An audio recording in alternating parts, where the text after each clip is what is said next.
You sit down on our land. My God and our ancestors guide you in peace as you walk in the footprints of our old people. Thank you. Welcome. Well, the country's not something that our mob started past 10 or 20 years. It's actually something our mob's been doing since the beginning of time. We're proud to welcome people here, proud to be still singing in the old language. And I'll sing you a song. And this song was given to me from my grandfather. And it was a blessing song for the Brisbane River.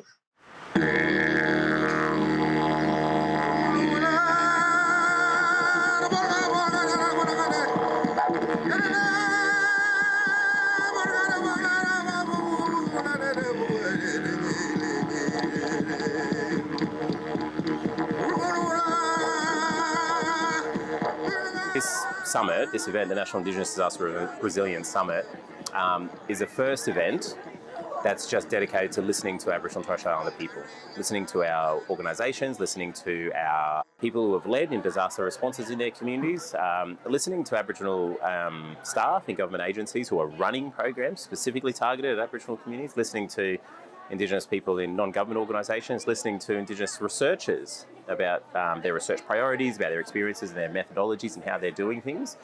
There's immense learning in all of that, and there are no forums that are dedicated to just finding those voices and lifting them up and showcasing them to a really diverse national audience. And so it's really about highlighting Indigenous excellence in disaster resilience and showing very clearly that it's not good enough to marginalise our voices anymore. Oh, I just got tingles looking out in the room and seeing this amazing combination of people coming together. I extend my respect to all the First Nations people here joining us today. To the First Nations people in this room, I'm humbled by your wisdom, your strength and your compassion. So Fire to Flourish was conceived in the aftermath of the 2019-2020 bushfires, when communities all along the eastern seaboard of Australia were deep in the early stages of recovery from the most catastrophic disaster event they'd experienced. As we kick off this summit, I invite you to take a moment to consider what this means for you. I invite you to connect as people, grow the relationships we need across all the silos that get in the way. I invite you to listen deeply, and I invite you to consider your next steps. In 10 years' time, when we're seeing Indigenous communities around Australia being well supported through disaster, and Indigenous people being recognised and respected as leaders of climate change action and resilience practice, we will look back to this day with this group of people and see what an important moment it was. Together, we can drive the transformative change and action needed, and I can't wait to see how it all unfolds. Thank you.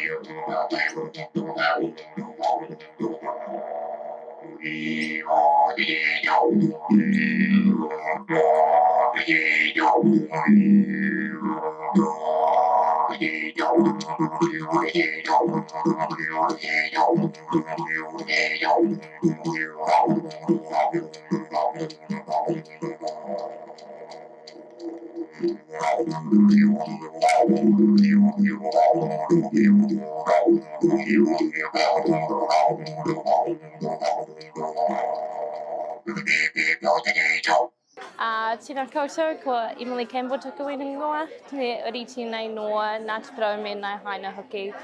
So my name's Emily and I whakapapa to the iwi of Ngāti Porou, which is on the east coast of the North Island in Aotearoa, New Zealand. We have a saying that is ka ora te whenua, ka ora te tangata, and that really translates to if the natural environment is well, then the people are well. So it's really talking to that kind of reciprocal relationship or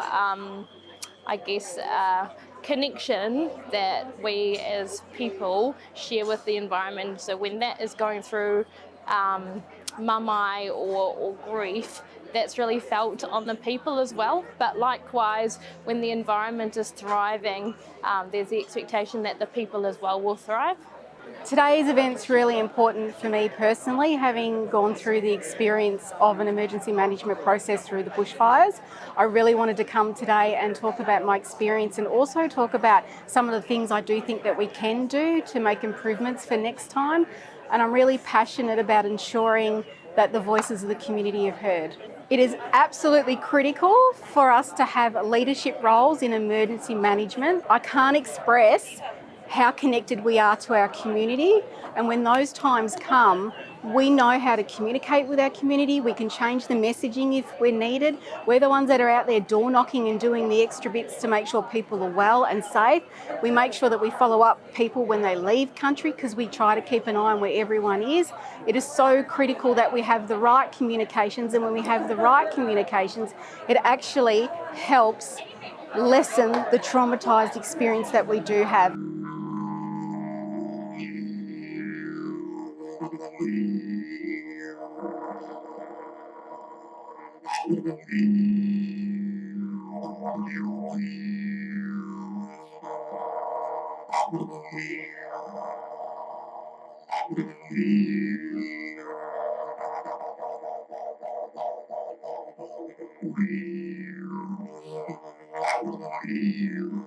Being a ranger on the Carpentaria Land Council, when we had our floods earlier this year in March 2023, we helped with a lot of the recovery and also responding when it first happened. We're here talking about how that was for us and how we think it could have been better for us and how our interaction with the local government in that area was. It's really good to see an Indigenous event like this about Indigenous people so that we can think. I went to an event earlier this year with local governments where we spoke, and there weren't a lot of Indigenous faces in the crowd. So it's good to see one here and hear from different ones and see the similar struggles we're having, and hopefully in the future we'll all improve from this and able to work in better with our local governments.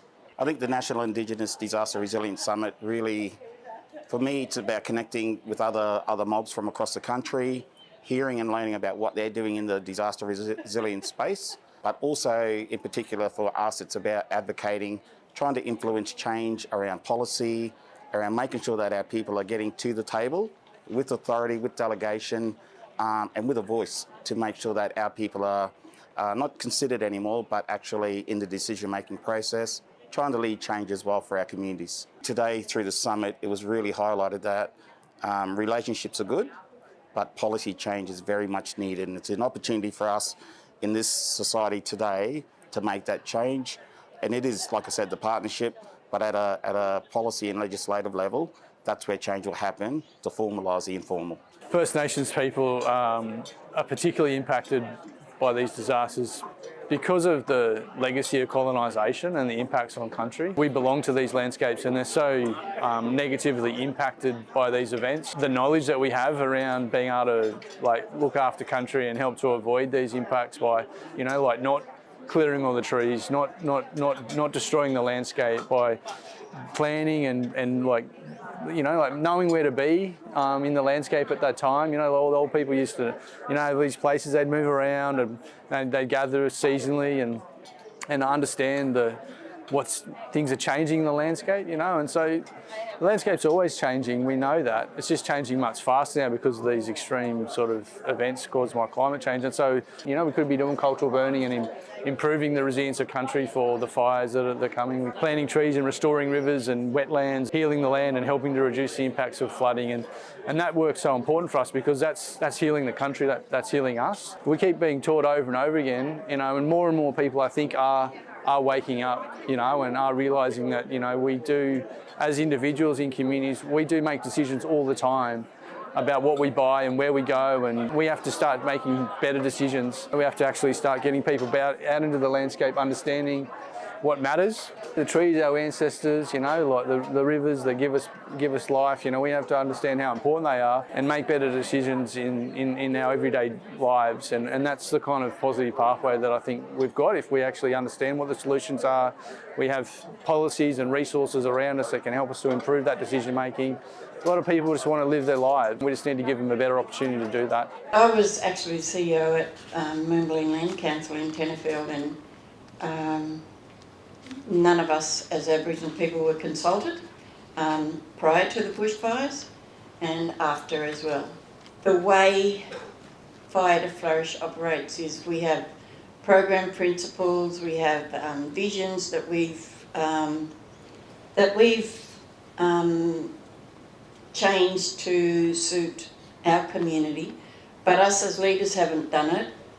It's done through a community co-design process, which means that we selected a group of individuals that represented our community, and we ended up with people that had experience with the bushfires, or their organisations had experience with the bushfires, and people with networks around them that had been impacted by the bushfires. Tabulum was, the fires came through, they didn't know where to go or what the emergency plan was. They had no transport, they had no people in real authority to tell them what to do and to organise themselves. They've also worked with us to change the cultural side of how they operate. I'm happy to say that most of our community, not just our co-designers, have decided that we want to look after country better. We want an Aboriginal Rangers program. We want people looking after the rivers. We want people to just re-veg the community, because there's parts of our country that still hasn't come back.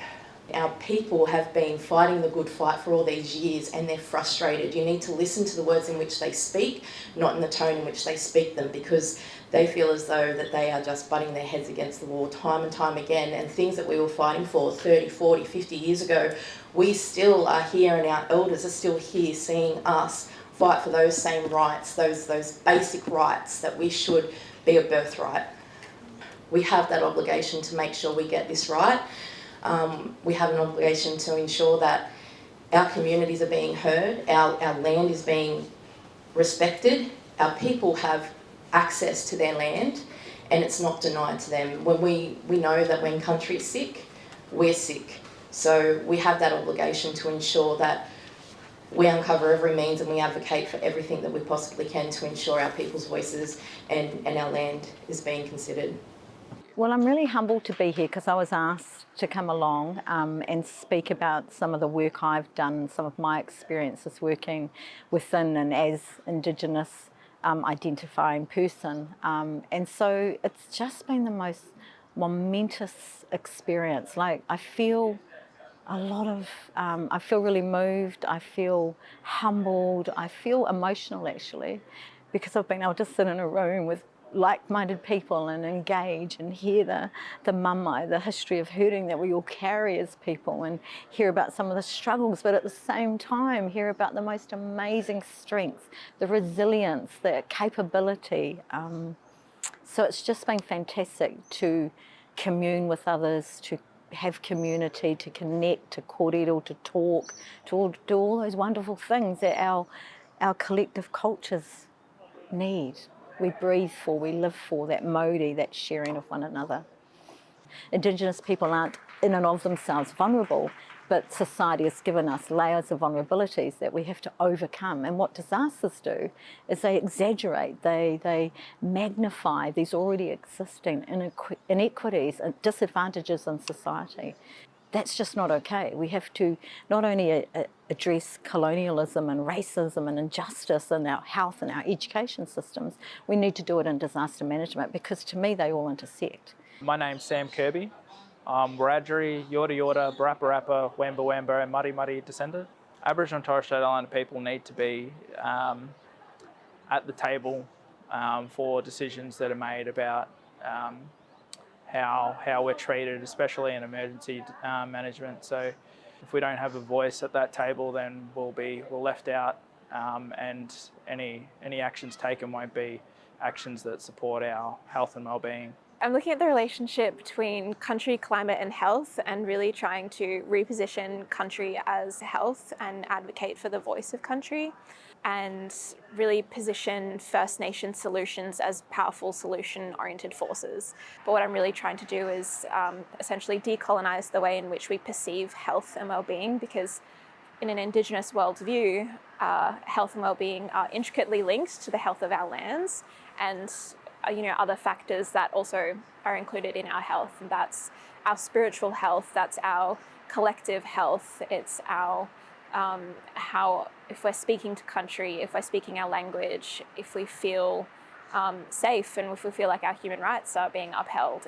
We look around and we see the physical manifestations of colonisation, and we also feel the impacts of it. But what we're asking is to come and to learn. We have to learn context and we have to learn history of place, because we still feel that. We're at a really pivotal time in our nation's history, and I think it's important to think through, where do we see ourselves in 50 years' time? Where do we see ourselves in 100 years' time? We've survived for 65,000 years. What is it going to look like in another 65,000 years? I think the impact that we have now is really going to determine what we are going to look like as a collective society. It's been our absolute pleasure to work with Emma and Biami and Bryony and have this day come to fruition. Honestly, this day is going to stay with me as I try and process everything I've listened to.